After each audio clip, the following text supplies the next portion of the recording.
दोस्तों, मर्यादा पुरुषोत्तम भगवान श्री राम के जीवन की स्टोरी से आज हम सब वाकिफ हैं। बचपन में आपने रामायण तो जरूर देखी होगी। इसमें लास्ट में हमें देखने को मिलता है कि भगवान राम गरुड़ पर सवार होकर बैकुंठ पर निकल जाते हैं। लेकिन इसके बाद अयोध्या का क्या हुआ, ये आपको क्या पता है? लेकिन अयोध्या में राम मंदिर बनकर तैयार हो चुका है, ये सबको पता है।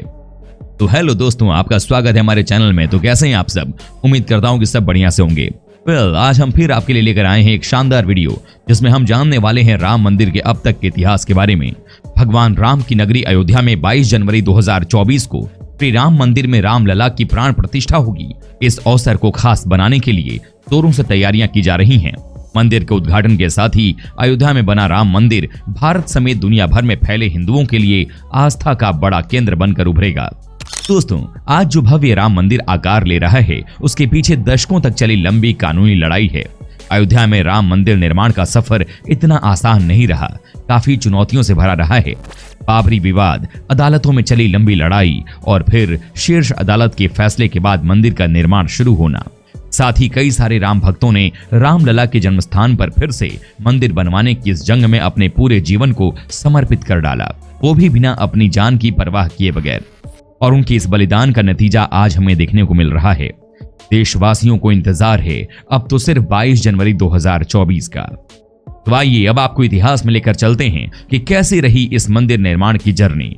वीडियो शुरू करने से पहले यदि आप हमारे चैनल पर नए हैं तो चैनल को सब्सक्राइब करना ना भूलें। वीडियो को बिना स्किप किए अंत तक जरूर देखिएगा। दोस्तों, किस्सा साल 1526 से शुरू होता है।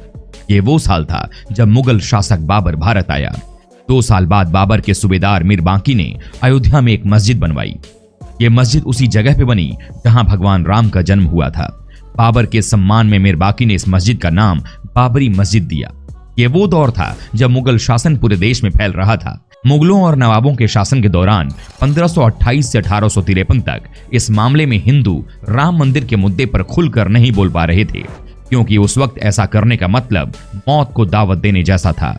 फिर 19वीं सदी में मुगलों और नवाबों का शासन कमजोर पड़ने लगा। अंग्रेज हुकूमत प्रभावी हो चुकी थी। इस दौर में ही हिंदुओं ने यह मामला उठाया और कहा कि भगवान राम के जन्मस्थान मंदिर को तोड़कर मस्जिद बना ली गई। इसके बाद से रामलला की जन्मस्थल को वापस पाने की लड़ाई शुरू हुई। फिर वो दिन आया जिसके लिए सब इंतजार कर रहे थे। मीर बांकी की मस्जिद बनाने के 330 साल बाद 1858 में लड़ाई कानूनी हो गई, जब पहली बार परिसर में हवन पूजन करने पर एक FIR दर्ज हुई। दोस्तों, अयोध्या रिविजिटेड किताब के मुताबिक 1 दिसंबर 1858 को अवध के थानेदार शीतल दुबे ने अपनी रिपोर्ट में बताया कि परिसर में चबूतरा बना है। ये पहला कानूनी दस्तावेज है जिसमें परिसर के अंदर राम के प्रतीक होने के प्रमाण हैं।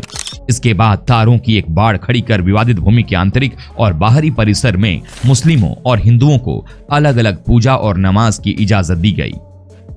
लेकिन हिंदुओं को यह प्रस्ताव भी मंजूर नहीं था। जिस भाग को हिंदुओं को दिया गया था वो राम जी का जन्म स्थान नहीं था। साल 1858 में हुई घटना के 27 साल बाद 1885 में राम जन्मभूमि के लिए लड़ाई अदालत पहुंची, जब निर्मोही अखाड़े के महंत रघुवर दास ने फैजाबाद के न्यायालय में स्वामित्व को लेकर दीवानी मुकदमा दायर किया। दास ने बाबरी ढांचे के बाहरी आंगन में स्थित राम चबूतरे पर बने अस्थायी मंदिर को पक्का बनाने और छत डालने की मांग की। जज ने फैसला सुनाया कि वहां हिंदुओं को पूजा अर्चना का अधिकार है, लेकिन वे जिलाधिकारी के फैसले के खिलाफ मंदिर को पक्का बनाने और छत डालने की अनुमति नहीं दे सकते।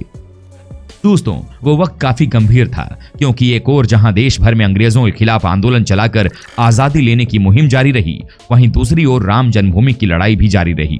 हालांकि इस बात का फायदा अंग्रेजों को होने लगा था, क्योंकि जो लोग एकजुट होकर आजादी की लड़ाई लड़ रहे थे, वहीं लोग अब एक दूसरे के खिलाफ हो गए थे और आजादी की ये लड़ाई भी कमजोर दिखने लगी थी, जिसके चलते ब्रिटिश सरकार ने लोगों का ध्यान आजादी की लड़ाई से दूर कर राम मंदिर की विवाद पर खींचने की कोशिश की और वो इस मामले को काफी बढ़ा चढ़ाकर दिखाने लगे, जिसके चलते इसका कोई सही नतीजा नहीं मिल रहा था।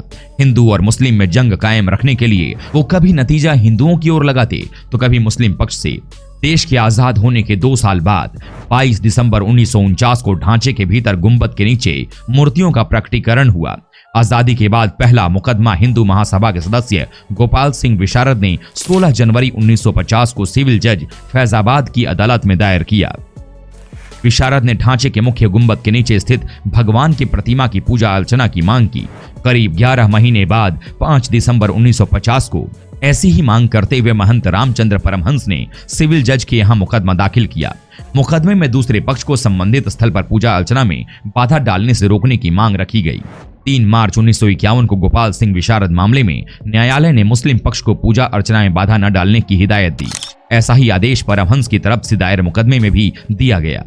17 दिसंबर 1959 को रामानंद संप्रदाय की तरफ से निर्मोही अखाड़े के 6 व्यक्तियों ने मुकदमा दायर कर इस स्थान पर अपना दावा ठोका। साथ ही मांग रखी कि रिसीवर प्रियदत्त राम को हटाकर उन्हें पूजा अर्चना की अनुमति दी जाए, ये उनका अधिकार है। मुकदमों की कड़ी में एक और मुकदमा 18 दिसंबर 1961 को दर्ज किया गया। यह मुकदमा उत्तर प्रदेश के केंद्रीय सुन्नी वक्फ बोर्ड ने दायर किया। कहा कि यह जगह मुसलमानों की है, ढांचे को हिंदुओं से लेकर मुसलमानों को दे दिया जाए, ढांचे के अंदर से मूर्तियां हटा दी जाएं। ये मामले न्यायालय में चलती रहे। फैसले की बात करें उससे पहले राम काज के लिए हुए कुछ और आंदोलनों की तरफ चलते हैं। ये वो साल था जब विश्व हिंदू परिषद ने राम, कृष्ण और शिव के स्थलों पर मस्जिदों के निर्माण को साजिश करार दिया और इनकी मुक्ति के लिए अभियान चलाने का ऐलान किया। 2 साल बाद 8 अप्रैल 1984 को दिल्ली में संत महात्माओं, हिंदू नेताओं ने अयोध्या के श्री राम जन्मभूमि स्थल की मुक्ति और ताला खुलवाने को आंदोलन का फैसला किया। जनवरी 1989 में प्रयाग में कुंभ मेले के दौरान मंदिर निर्माण के लिए गांव-गांव शिला पूजन कराने का फैसला हुआ। साथ ही 9 नवंबर 1989 को श्री राम जन्मभूमि स्थल पर मंदिर के शिलान्यास की घोषणा की गई। काफी विवाद और खींचतान के बाद तत्कालीन प्रधानमंत्री राजीव गांधी ने शिलान्यास की इजाजत दे दी। बिहार निवासी कामेश्वर चौपाल से शिलान्यास कराया गया। दोस्तों, आंदोलन तेज हो रहा था। इस बीच लाल कृष्ण आडवाणी रथ यात्रा लेकर निकले। इस यात्रा ने राम जन्मभूमि आंदोलन को और धार दे दी। देश की राजनीति तेजी से बदल रही थी। आडवाणी गिरफ्तार हुए। गिरफ्तारी के साथ केंद्र में सत्ता परिवर्तन भी हुए। भाजपा के समर्थन से बनी जनता दल की सरकार गिर गई। कांग्रेस के समर्थन से चंद्रशेखर प्रधानमंत्री बने। यह सरकार भी ज्यादा नहीं चली। नए सिरे से चुनाव हुए और एक बार फिर केंद्र में कांग्रेस की सत्ता आई। इन सब के बीच आई वो ऐतिहासिक तारीख जिसका जिक्र किए बिना यह किस्सा पूरा नहीं हो सकता। तारीख थी 6 दिसंबर 1992। इस दिन अयोध्या पहुंचे हजारों राम सेवकों ने और शिवसेना समेत दूसरे हिंदू संगठनों के लाखों कार्यकर्ताओं ने विवादित ढांचा गिरा दिया। इसकी जगह इसी दिन शाम को अस्थायी मंदिर बनाकर पूजा अर्चना शुरू कर दी। केंद्र की तत्कालीन पीवी नरसिम्हा राव सरकार ने राज्य की कल्याण सिंह सरकार सहित अन्य राज्यों की भाजपा सरकारों को भी बर्खास्त कर दिया। उत्तर प्रदेश सहित देश में कई जगह सांप्रदायिक हिंसा हुई, जिसमें अनेक लोगों की मौत हो गई। देश भर में सांप्रदायिक दंगे भड़क गए, जिनमें 2000 से ज्यादा लोग मारे गए। हिंदू कार्यकर्ताओं को लेकर जा रही ट्रेन में गोधरा में आग लगा दी गई, जिसमें 58 लोगों की मौत हो गई। इनकी वजह से गुजरात में हुए दंगे में 2000 से ज्यादा लोग मारे गए। इससे दोनों धर्मों के बीच और भी ज्यादा गर्मी बढ़ने लगी। अयोध्या श्री राम जन्मभूमि थाना में ढांचा ध्वंस मामले में भाजपा के कई नेताओं समेत हजारों लोगों पर मुकदमा दर्ज किया गया। इसके साथ ही राम काज की कानूनी लड़ाई में मुकदमों की संख्या में और इजाफा होने लगा। मुकदमों की बात हुई है तो फिर से कानूनी लड़ाई की ओर चलते हैं और बात फैसले की करते हैं। एक फैसला 1 फरवरी 1986 को आया, जब फैजाबाद के जिला न्यायाधीश के एम पांडे ने स्थानीय अधिवक्ता उमेश पांडे की अर्जी पर इस स्थल का ताला खोलने का आदेश दे दिया। फैसले के खिलाफ इलाहाबाद उच्च न्यायालय की लखनऊ खंडपीठ में दायर अपील खारिज हो गई। बाबरी ढहाए जाने के 2 दिन बाद 8 दिसंबर 1992 को अयोध्या में कर्फ्यू लगा था। वकील हरिशंकर जैन ने उच्च न्यायालय की लखनऊ खंडपीठ में गुहार लगाई कि भगवान भूखे हैं, राम भोग की अनुमति दी जाए। करीब 25 दिन बाद 1 जनवरी 1993 को न्यायाधीश हरिनाथ तिलहरी ने दर्शन पूजन की अनुमति दे दी। 7 जनवरी 1993 को केंद्र सरकार ने ढांचे वाले स्थान और कल्याण सिंह सरकार द्वारा न्यास को दी गई भूमि सहित यहां पर कुल 67 एकड़ भूमि का अधिग्रहण कर लिया। अप्रैल 2002 में उच्च न्यायालय की लखनऊ खंडपीठ ने विवादित स्थल का मालिकाना हक तय करने के लिए सुनवाई शुरू की। उच्च न्यायालय ने 5 मार्च 2003 को भारतीय पुरातत्व सर्वेक्षण को संबंधित स्थल पर खुदाई का निर्देश दिया। 22 अगस्त 2003 को भारतीय पुरातत्व सर्वेक्षण ने न्यायालय को रिपोर्ट सौंपी। इसमें संबंधित स्थल पर जमीन के नीचे एक विशाल हिंदू धार्मिक ढांचा होने की बात कही गई। 30 सितंबर 2010 को इलाहाबाद उच्च न्यायालय ने इस स्थल को तीनों पक्षों श्री रामलला विराजमान, निर्मोही अखाड़ा और सुन्नी सेंट्रल वक्फ बोर्ड में बराबर बराबर बांटने का आदेश दिया। न्यायाधीशों ने बीच वाले गुंबद के नीचे जहां मूर्तियां थीं उसे जन्मस्थान माना। इसके बाद मामला सर्वोच्च न्यायालय पहुंचा। 21 मार्च 2017 को सर्वोच्च न्यायालय ने मध्यस्थता से मामला सुलझाने की पेशकश की। ये भी कहा कि दोनों पक्ष राजी हों तो वो इसके लिए भी तैयार है। दोस्तों, 6 अगस्त 2019 से सर्वोच्च न्यायालय ने प्रतिदिन सुनवाई शुरू की। 16 अक्टूबर 2019 को सर्वोच्च न्यायालय में सुनवाई पूरी हुई और कोर्ट ने फैसला सुरक्षित रख लिया। इससे पहले 40 दिन तक लगातार सुप्रीम कोर्ट में सुनवाई हुई। 9 नवंबर 2019 को 134 साल से चली आ रही लड़ाई में अब वक्त था अंतिम फैसले का। अब दोनों पक्षों के लोगों में काफी हलचल मची थी, तभी अपने साइड से रिजल्ट की आशा कर रहे थे। पर दोस्तों, आखिर वही हुआ जो होना चाहिए था। 9 नवंबर 2019 को सर्वोच्च न्यायालय ने संबंधित स्थल को श्री राम जन्मभूमि माना और 2.77 एकड़ भूमि रामलला के स्वामित्व की मानी। वहीं निर्मोही अखाड़ा और सुन्नी वक्फ बोर्ड के दावों को खारिज कर दिया गया। इसके साथ ही कोर्ट ने निर्देश दिया कि मंदिर निर्माण के लिए केंद्र सरकार 3 महीने में ट्रस्ट बनाए और ट्रस्ट निर्मोही अखाड़े के एक प्रतिनिधि को शामिल करे।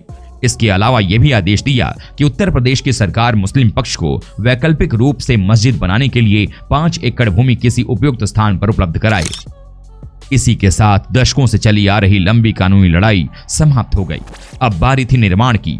5 फरवरी 2020 को प्रधानमंत्री नरेंद्र मोदी ने अयोध्या में मंदिर निर्माण के लिए राम जन्मभूमि तीर्थ क्षेत्र ट्रस्ट की घोषणा की। ठीक 6 महीने बाद 5 अगस्त 2020 को अयोध्या में राम मंदिर की आधारशिला रखी गई, जिसमें पीएम मोदी शामिल हुए।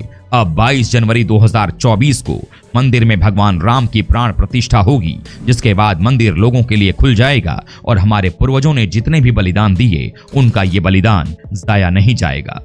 तो दोस्तों, वीडियो में बस इतना ही।